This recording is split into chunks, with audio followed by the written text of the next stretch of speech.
sure you heard of this issue of Merry Christmas. Did you hear it? You heard it. Oh, so people started saying, Mufti Menk said you shouldn't say Merry Christmas to the Christians. I'm sure you heard that. Why do you want to just take a small piece of the statement and hold it out like this and make it seem like we are people who do not believe in, a multicultural coexistence, multi-religious coexistence and so on? Let me tell you, I was asked about it recently in Singapore. And the reason I'm making mention of this is to show you that, look, we're not stupid. But sometimes people who want to look at it based on how the media has portrayed it may come to a decision or a conclusion that is not enlightened. They haven't considered everything. So what happened?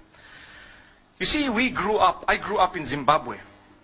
We interacted from a young age with the Hindus, the Christians, the Jews, those who are from the African traditional faiths and so on, and we got along. We mixed in the schools from a young age, and as I grew up, I went to a high school that was purely Christian Catholic. And that was the best option we actually had.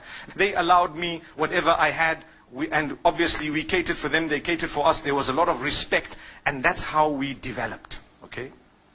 However, when it came to Christmas, there were so many Christians who didn't believe in it. They said, no ways, this is wrong. I recall a young boy, I even know his name, and he was with me. He didn't used to like to participate in religious studies because he belonged to a certain sect of Christianity. And he used to say, these guys don't know what they're talking about because X, Y, and Z, and he gave his reasons. That's not the topic today. But there are Christians who don't believe in Christmas. They don't participate in it. Is there anything wrong if they don't believe in Christmas, Christians? There's nothing wrong. They didn't participate in it. There's nothing wrong. But the minute they put a block on someone else who believes otherwise, then there's a problem. That's what we're saying. So the question you have to ask yourself, did you stop people from celebrating what they want? No. Did you ban them? No. Did you disallow them? Did you spread hatred against them? No. All you said is, Lakum dinukum waliya din. You have your faith and I have mine. So as we grew up, there were a few Hindus who were with me at school. One of them used to eat beef. And I asked him, I said, how come you eat beef?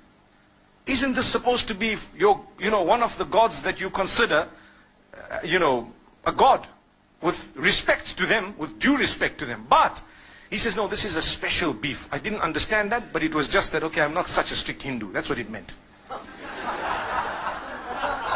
There were other Hindus who would tell him, listen, you are wrong. There were other Hindus who told him you are wrong. And there were other Hindus who tried to correct him. But he kept on eating it. And then, when it came to Eid al-Adha of the Muslimin, they would never congratulate us. Why? Because we are sacrificing or slaughtering their God, so to speak. We never ever felt bad. Don't expect, and please don't expect a Hindu to tell you Eid Mubarak at Eid al-Adha. Respect them and understand that what you are doing is blasphemous to them, but they've allowed you to continue. It doesn't mean they hate or they are intolerant. It just means that they believe differently and they have a separate system of belief, and it would be insulting to them to actually come onto this side here and tell you, look, as much as you're cutting my God, but well done, welcome, enjoy it, enjoy that. You don't expect it. Come on, use your brain. This is what tolerance and coexistence is all about. It's not about a statement. It's more about allowing them to believe what they have to, with respect in a way that you respect what they have as well. That's all it is. So what happened is, as time passed, it was amazing, because when it comes to the other faiths, we found the same. People didn't participate in some rituals of other faiths. That did not make them bigots. But they respected each other. There was a young man who became a Muslim from the Hindus. The day they were, when they die, what happens is they burn the body. They cremate that body. So this young man, his father had died, and they were cremating the body, and they asked him as the oldest son to actually light the fire. And he said, look, as much as you want me to do it, and that's my father, I'm sorry, it goes against my beliefs. And it caused a commotion until some of those who were wise, who knew, they said, look, that's the man's beliefs. Come on, leave him. Let the next son do it. How can you impose on him some... The idea is to coexist with your difference. That's what makes you a rainbow nation.